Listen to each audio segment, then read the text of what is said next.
మంజులోదినా?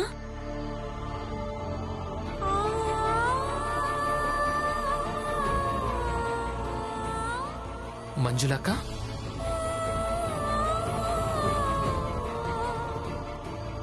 అక్క మీరు? వదినా, ఏమైంది? అసలు మీకేమైంది? ఈ మొహం మీద ఈ దెబ్బలన్నీ ఎలా వచ్చాయక్క? ఏమైంది? మీరు ఇక్కడికి ఒంటరిగా వచ్చారా? చెప్పండి, అసలు ఏం జరిగిందో చెప్పండి అక్క. మంజులా, ఆనంద్ అనే త్వరగా రండి. మంజులా, ఏమైంది? ఏమైంది మంజులా? చెప్పు తల్లి, ఏమైంది? ఏమైనా చెప్పిందా? లేదు, మాకేమీ చెప్పడం లేదు. మంజులా, ఏమైంది తల్లి? ముందు ముందు లోపలికి తీసుకెళ్దాం. నాకు ఇవ్వండి అక్క, పదండి.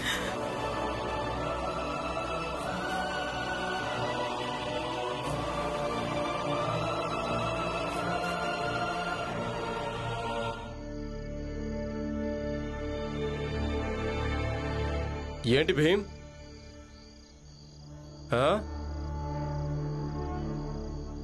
ఈ మంజుల ఎందుకు ఏడుస్తుంది? అవును, ఈమె ఇంతకీ తనకు ఆ దెబ్బలేంటి? మంజులా, పద. ఇదిగో జోకు, దలియామ్మా, పులియా, మనోహర్, అందరూ బయటికి రండి, బయటికి రండి.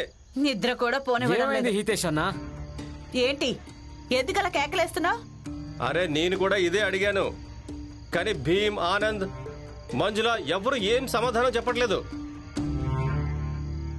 ఏం జరుగుంటుంది? తను మంజులే కదా. మంజులో వచ్చిందా? అవును, చాలా ఏడుస్తోంది.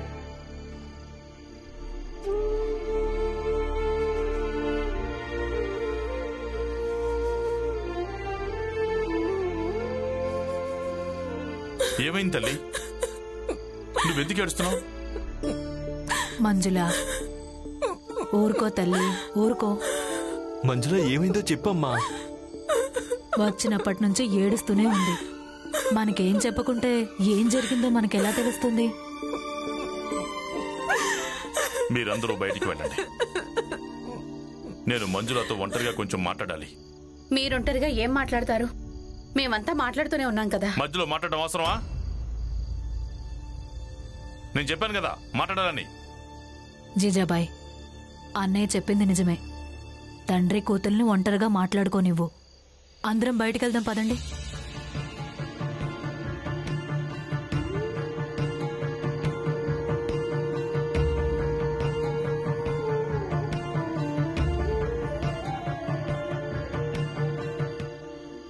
అదిగోండి, వాళ్ళే స్వయంగా బయటకు వచ్చి నిలబడ్డారు. అసలు మంజులకి ఏమైందో ఏమో ఎవ్వరికీ ఏమీ ఎందుకు చెప్పట్లేదేంటో.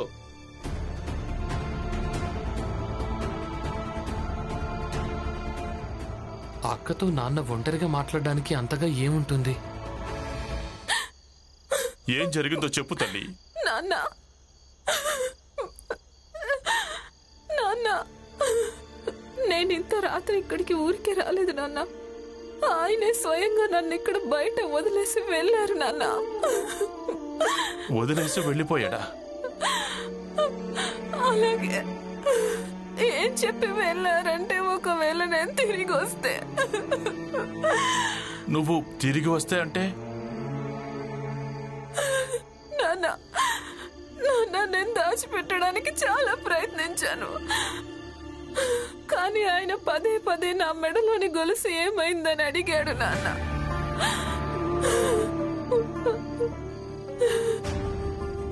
నేనేమని చెప్పాలి నాన్న? భీమ్ విజ్ఞాన శాస్త్రం చదవడం మొదలుపెట్టాడు. ఇక విజ్ఞాన శాస్త్ర పుస్తకాలు ఎంత ఖరీదు ఉంటాయనేది నీకు తెలిసే ఉంటుంది కదా. నాకు కొంత డబ్బు అప్పుగా కావాలి.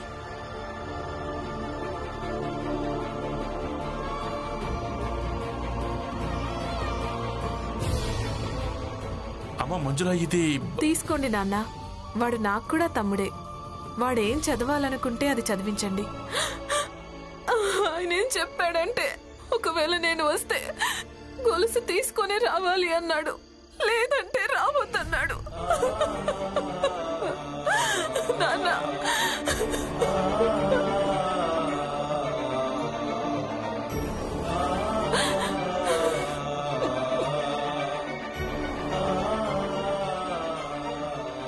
అమ్మా మంజులా, మీ నాన్న ఇంకా బతికే ఉన్నాడు. నువ్వేం బాధపడకు, ఏడవకు. నేను ఎలాగోలా గొలుసు ఏర్పాటు చేస్తాను.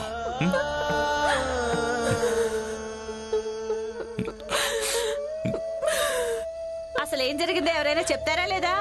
అనవసరంగా మా అందరి నిద్రలు చెడగొట్టారు. నేను ఇప్పుడే వస్తాను.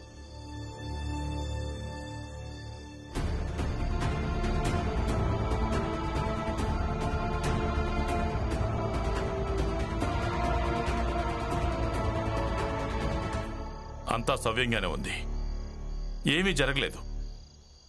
మీరందరూ వెళ్ళండి, వెళ్ళండి. కానీ మాకు సవ్యంగా ఉందనిపించట్లేదు రామ్జీ గారు.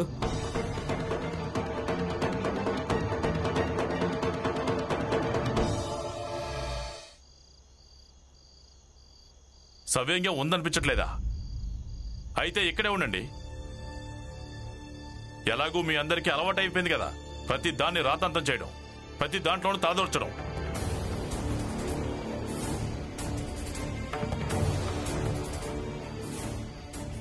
వదిలే, వాళ్ళు చెప్పకపోతే మనమేం చేస్తాం? అందరి నిద్ర పాడైపోయింది. పదండి పదండి, అంతా పదండి. పద.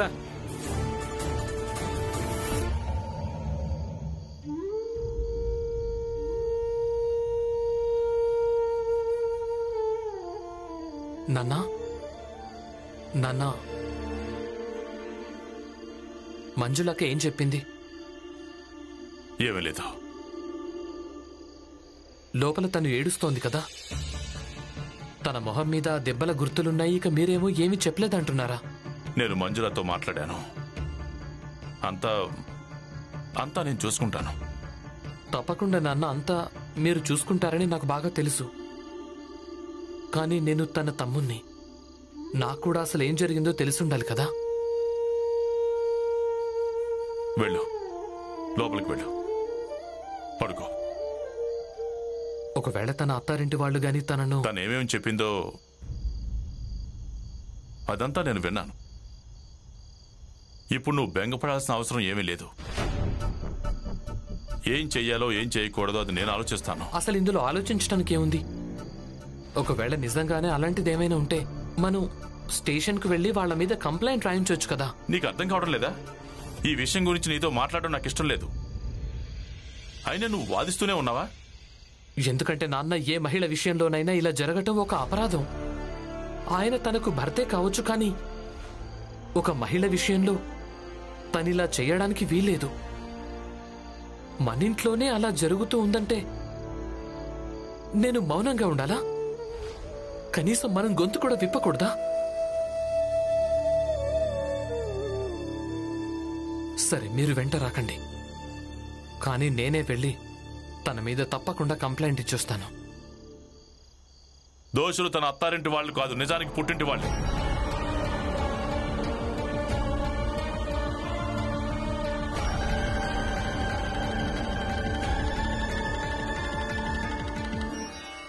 పుట్టింటి వాళ్ళ? అవును, పుట్టింటి వాళ్ళే. మంజుల దోషిని నేనే. మీరా? మీరేం చేశారు నాన్న? పోయినసారి మంజుల వచ్చినప్పుడు అదే సమయంలో నీకు పుస్తకాలు చాలా అవసరమయ్యాయి. నా దగ్గర డబ్బు లేనే లేదు. అందుకే మంజులను కొంచెం సహాయం చేయమని అడిగాను. భీమ్ విజ్ఞాన శాస్త్రం చదవడం మొదలుపెట్టాడు. అలాగే విజ్ఞాన శాస్త్ర పుస్తకాలు ఎంత ఖరీదైనవో నీకు తెలిసిందే కదా. నాకు కొంచెం పెన్షను బొంబాయి లెక్కల ప్రకారం చాలా తక్కువ. అమ్మా మంజుల,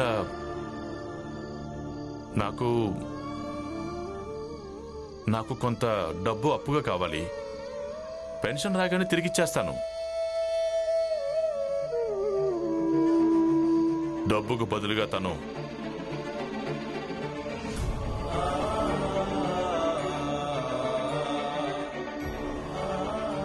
అమ్మా మంజుల, ఇది తీసుకోండి నాన్న.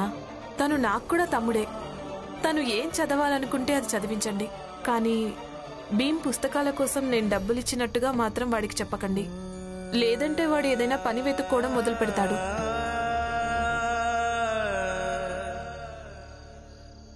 అనుకున్నాను కొంచెం ఎక్కువ పనిచేసి తన గొలుసు విడిపించాలని, కానీ విడిపించలేకపోయాను.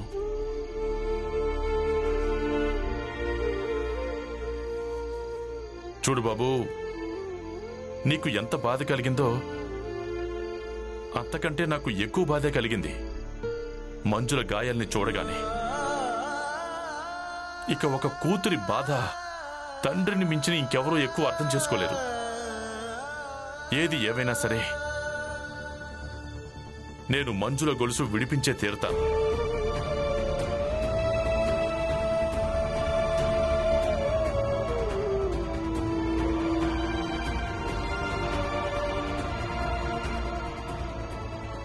ఏమైంది తల్లి? నువ్వేం బాధపడకు. ఏం జరిగిందో చెప్పు. జీజాబాయ్, ప్రస్తుతం తన విశ్రాంతి తీసుకోనివ్వు. కొంచెం కుదుటపడ్డాక తర్వాత ఏం అడుగుతావో అడుగు. వెళ్ళమ్మా. రమా, తనని లోపలికి తీసుకెళ్ళు.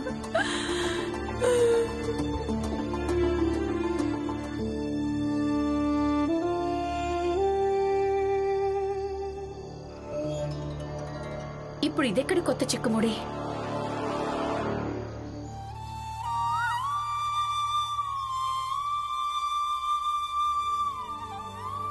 పోయినసారి మంజుల వచ్చినప్పుడు నీకు పుస్తకాలు చాలా అవసరమయ్యాయి. నా దగ్గర డబ్బు లేనే లేదు. అందుకే మంజులను కొంచెం సహాయం అడిగాను. నేను అనుకున్నాను కొంచెం ఎక్కువ పనిచేసి తన గొలుసు విడిపించాలని, కానీ విడిపించలేకపోయాను.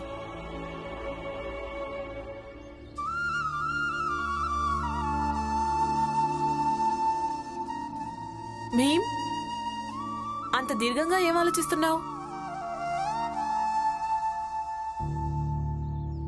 ఏం ఆలోచిస్తున్నానంటే, ఒకరు చదువుకునే పుస్తకాలు ఒకరి గొలుసు తాకట్టు పెట్టాల్సి వచ్చేంతగా అంత ఖరీదుండటం మంచిది కాదేమో అని. నాన్నకు చెప్పొద్దని చెప్పానే. అంటే నాన్న నీకు అన్ని విషయాలు చెప్పేశారా?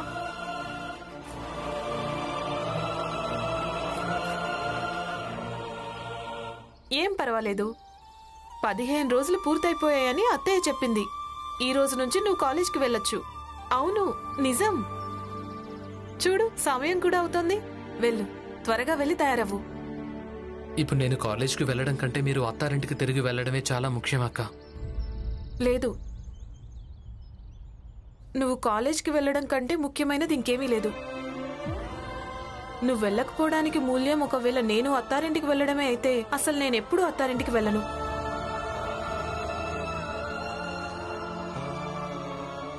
వెళ్ళు, లే, కాలేజ్కి వెళ్ళడానికి తయారవ్వు. వెళ్ళు. మంజుల, నీలాంటి చెల్లెల్ని పొందినందుకు మా గుండెలు గర్వంతో ఉప్పొంగిపోతున్నాయి. కానీ మరుక్షణంలోనే తల సిగ్గుతో వంగిపోతుంది. మా ఈ చెల్లెలు తన అన్నదమ్ముల కోసం ఎన్ని సహిస్తోందని. కానీ ఇది సరైంది కాదు. అదేం కాదు, నా అన్నదమ్ములు నా కోసం ఎన్నో సహించారు. వాటి ముందు ఇది ఏమంతని?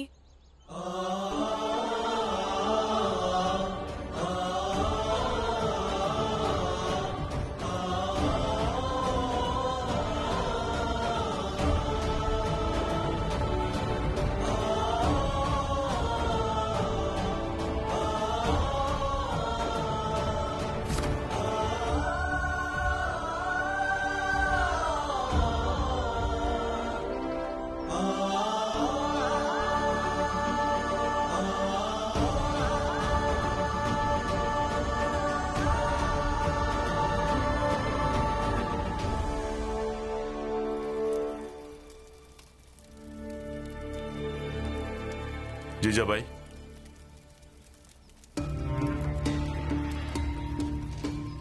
మీరు కొడుకుని మరీ అంతగా నెత్తికెక్కించుకోకండి. మీ ఆరోగ్యం బాగోలేదు కదా, పాలు తీసుకురమ్మని భీంకి చెప్పాల్సింది. కాదు, వాడు అర్ధరాత్రి దాకా చదువుకున్నాడు. అందుకే నేనే వెళ్ళి తీసుకొచ్చేశాను. ఎప్పుడు చూసినా మీరు భీమ్ తరపునే మాట్లాడుతూ ఉంటారండి. వెళ్ళండి, విశ్రాంతి తీసుకోండి. చాయ్ పెట్టి తీసుకొస్తాను.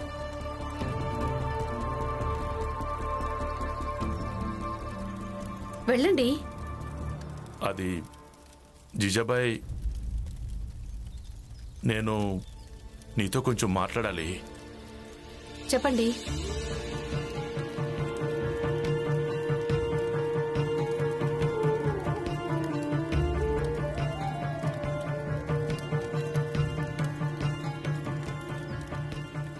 నాకు కొంచెం నీ సహాయం కావాలి. నేనేం సహాయం చేయాలి? ఆ, అది నీ దగ్గరున్న దుద్దులు కావాలి. చాలా ధైర్యం కూడగట్టుకుని అడుగుతున్నాను. ఎందుకంటే నా దగ్గర మరో మార్గం ఏమీ లేదు. మీకెందుకు కావాలి? అది అంటే భీమ్ను కాలేజీలోంచి తీసేసి 15 రోజులు అయింది కదా. ఈ రోజు తను మళ్ళీ కాలేజ్కి వెళ్లాల్సి ఉంటుంది. తనకి కాపీలు, పుస్తకాలు, వాటి కోసమే డబ్బులు కావాలి కదా. అయితే మీరు నన్ను క్షమించండి, నేను మీకు ఎలాంటి సహాయం చేయలేను. కాదు, అవి కొడుకు కోసం కాదు, కూతురు కోసం కావాలి.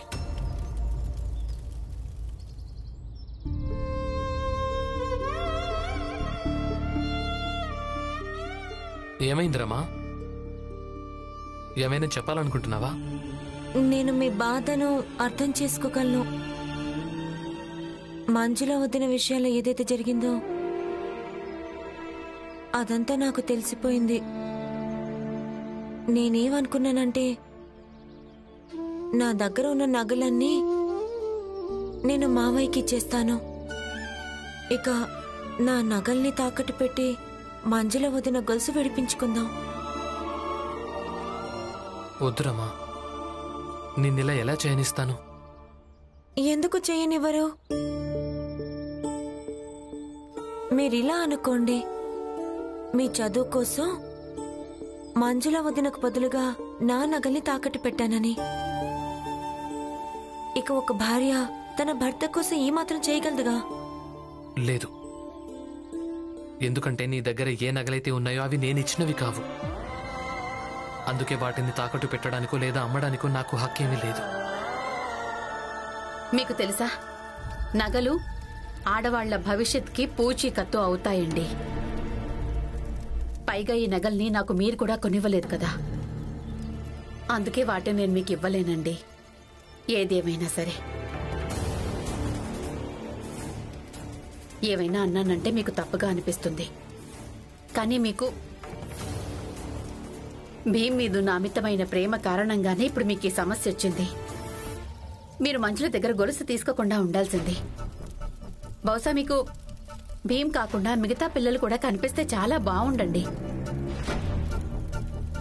ఒకవేళ కేవలం మంజుల విషయమే అయ్యి ఉంటే నేను మీకు ఇచ్చుండేదాన్నేమో. కానీ ఈ విషయం భీమ్తో ముడిపడింది, అందుకే వీటిని నేను మీకు ఇవ్వలేనండి. నేను మీకు ఎలాంటి సహాయం చేయలేను. నన్ను క్షమించండి. నన్ను క్షమించు జిజాబాయ్. నేను నీ మీద కొంచెం ఎక్కువే ఆశ పెట్టుకున్నాను. నన్ను క్షమించు.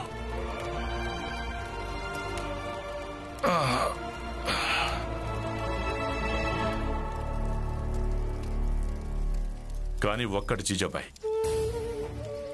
ఈరోజు అలాగే ఈ సమయం నాకు ఎప్పటికీ గుర్తుంటాయి.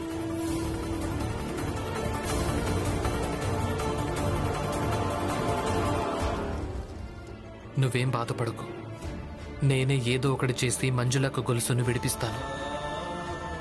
నువ్వు కేవలం నీ భర్త మీద నమ్మకం ఉంచు. నీ ఈ నగల్ని తాకట్టు పెట్టేంత పరిస్థితి నేను రానివ్వను. ఏదేమైనా సరే, నా కారణంగా ఎవరికి ఇబ్బంది కలగనివ్వను.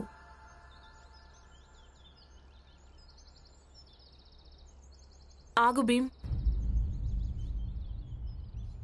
ఏమైందక్క? చెప్తానుండు. ఈ రోజు నుంచి నువ్వు ఇది వేసుకునే కాలేజ్కి వెళ్ళాలి. కానీ అక్క ఈ కోటు అవును, ఇది నాన్న కోటే. కానీ ఇప్పుడు నువ్వు కాలేజ్కి వెళ్తున్నావు, చదువుకుంటున్నావు కదా. రేపు నువ్వు గొప్పవాడివైపోతావు. అందుకే దీన్ని వేసుకోవడం నువ్వు అలవాటు చేసుకోవాలి. ఇలా చూడు, మన ఇంటి పరిస్థితులు ఎలా అయినా ఉండని, కానీ అవి బయట వాళ్లకు తెలియడం మంచిది కాదు కదా. ఇదిగో దీన్ని వేసుకో. అయ్యో వద్దక్క. కానీ ఇదిగో వేసుకో. ఇంకేం మాట్లాడకు, వేసుకో.